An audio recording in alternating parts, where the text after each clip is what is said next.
Good evening, respected chairpersons and learned audience.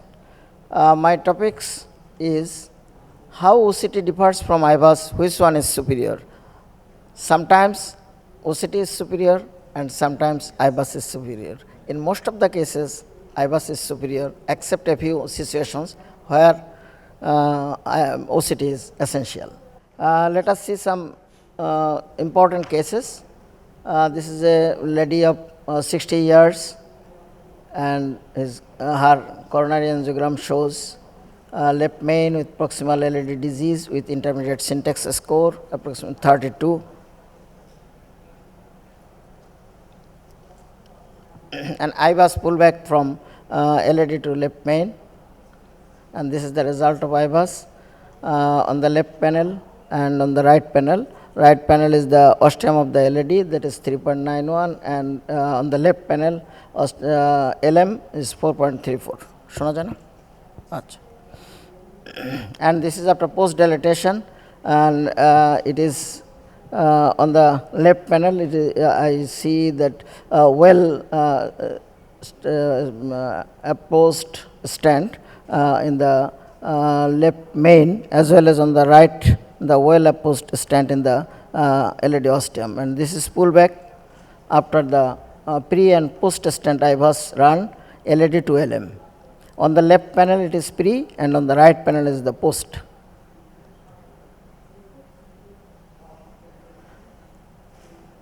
It will take time, so I can go to the next.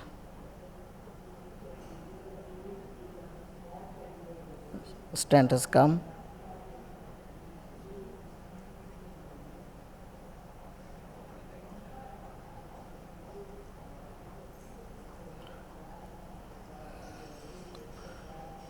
There is significant calcification on the left panel. This is the before procedure. And this is the final result after crossover stenting from LM to LED. And this is another patient, a young man, and having left main involving the ostium of the LED.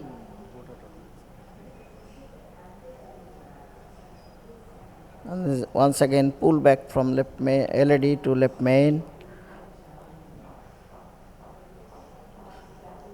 Here it shows on the left panel, the left main is approximately 5.61 and on the right panel LED is 2.37.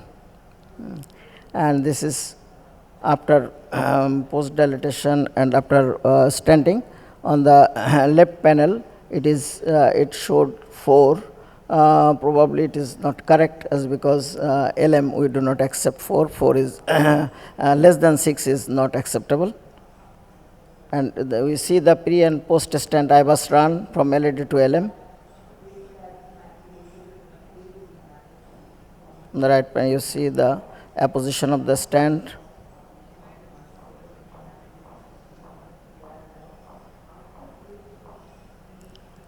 It is well apposed. And this is the final result after angioplasty. This is another patient, LMC 99% and involving the LED. And this is the pre-angioplasty left main and LED, and pull back from left LED to LM.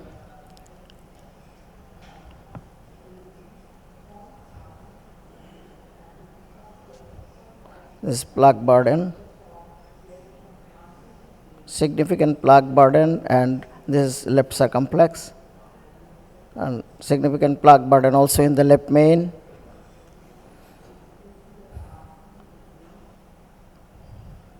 And this is after post stenting.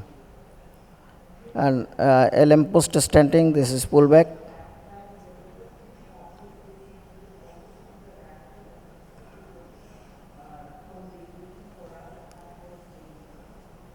This stent has come and it's well inflated. There is no under. And this is the final result after angioplasty. And this is another patient Hamida Begum having diabetic, hypertensive, chronic coronary syndrome, and coronary angiogram shows triple vessel disease with intermediate syntax score. This is the coronary angiographic findings.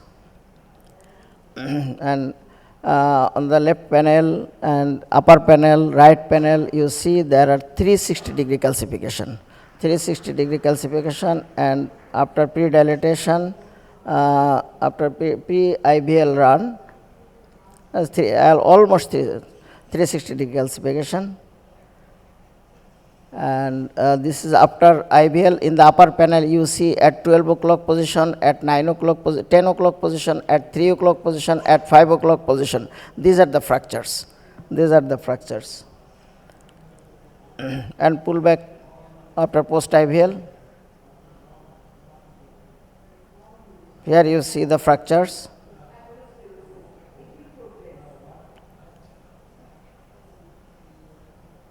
And the final result,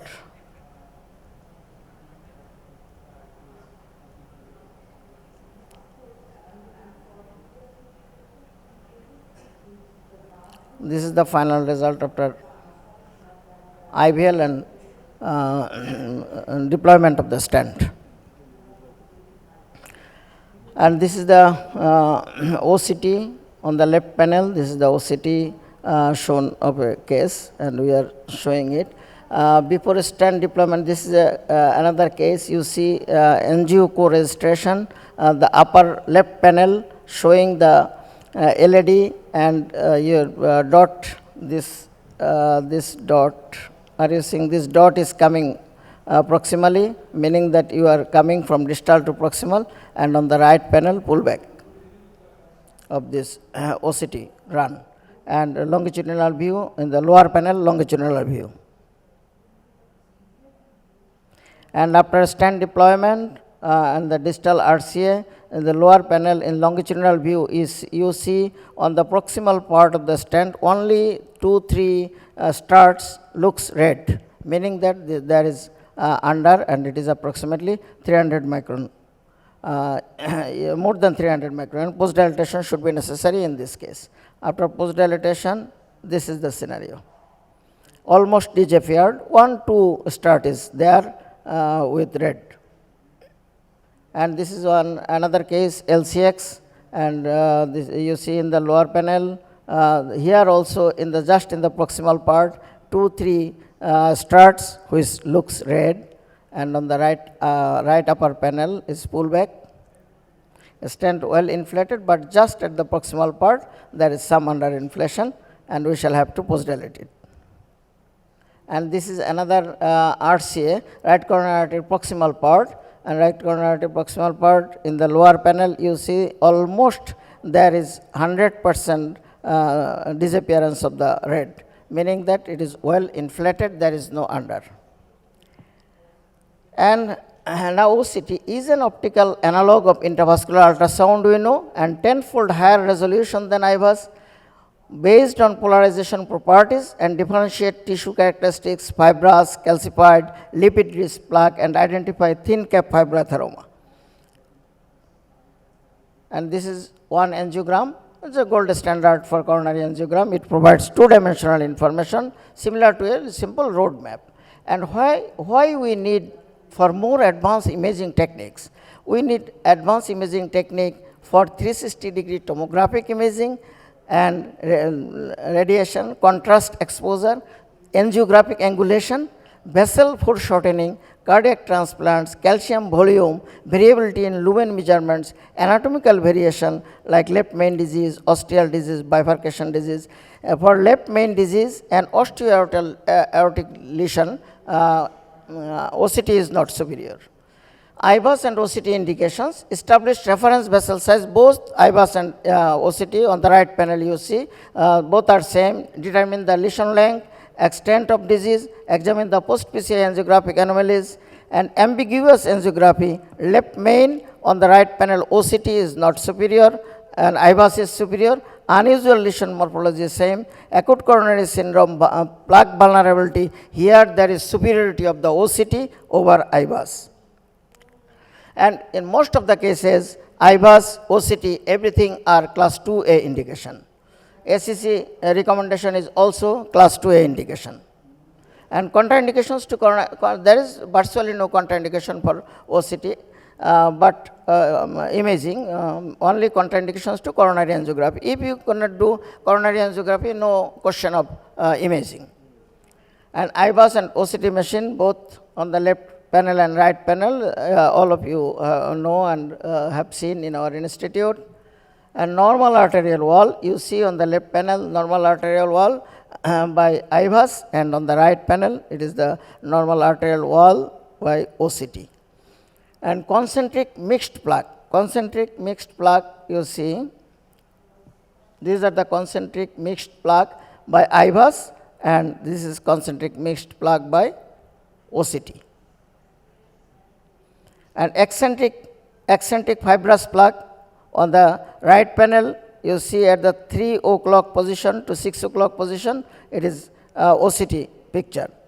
And calcific plaque, it is very important for OCT. In OCT, in 11 o'clock position, 9 to 11 o'clock position, you see left upper panel, there is thickness of the calcium, and which is shown in the left lower panel, how thick the concentration of the calcium is. That is only determined by this OCT, not by IVUS.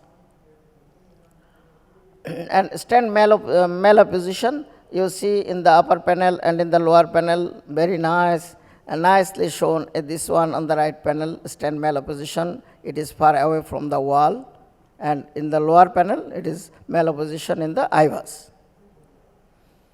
Interluminal thrombus. Here there is one superiority of the interluminal thrombus detection. By OCT, we can detect the red thrombus as well as white thrombus, but by IVUS, we can't differentiate. And intracoronary imaging showing the dissection, false lumen and true lumen. You see this one is the false lumen.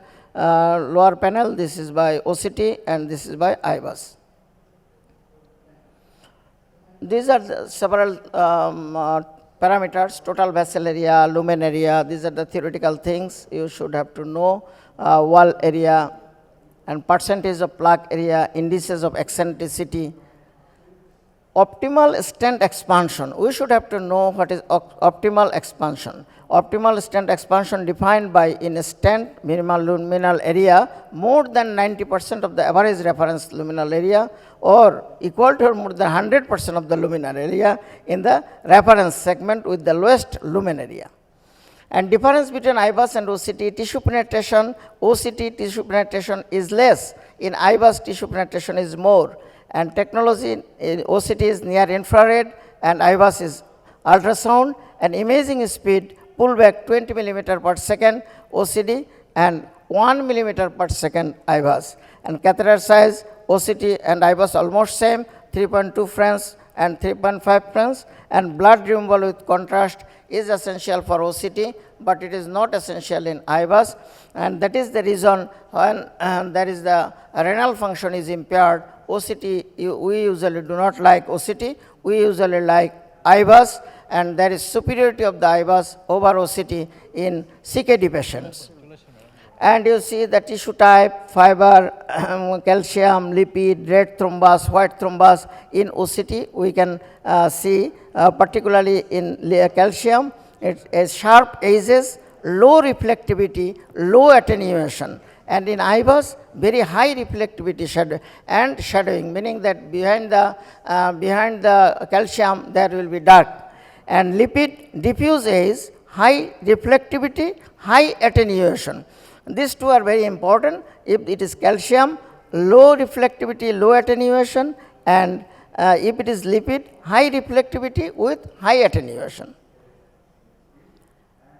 Evidence of superiority, intravascular ultrasound versus optical coherence tomography for coronary artery imaging, apples and oranges. Result, the development OCT has markedly improved intracoronary image resolution compared with IVUS. OCT is superior to IVUS in a number of aspects, particularly distinguishing thrombus formation, coronary dissection, and incomplete stent apposition following implantation.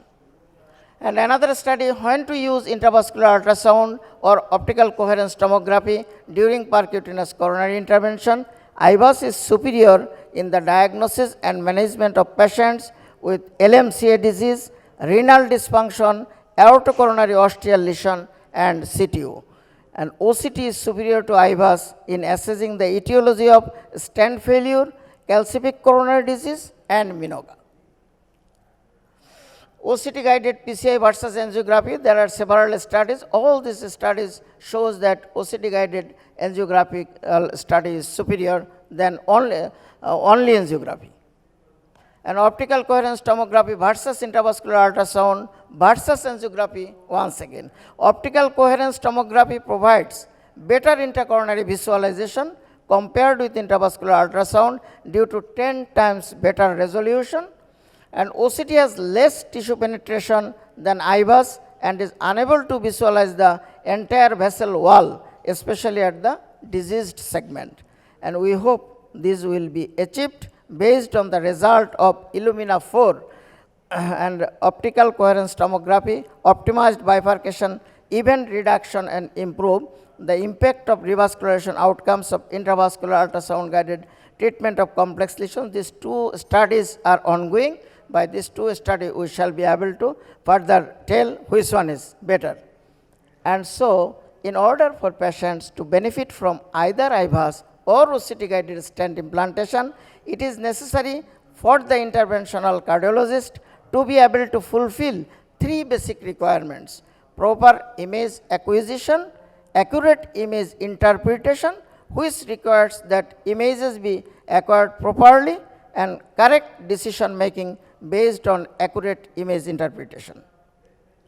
OCT more resolution, less penetration, and IVUS less resolution, more penetration. The question of IVUS versus OCT is wrong, and in fact belies the true conundrum, and resolution and surface retail favoring OCT, media to media sizing favoring IVUS, fine details favoring OCT, the bulk of clinical data favoring IVUS. So, the question of superiority is still a question. Both modalities has got significant impact on coronary intervention. Thank you for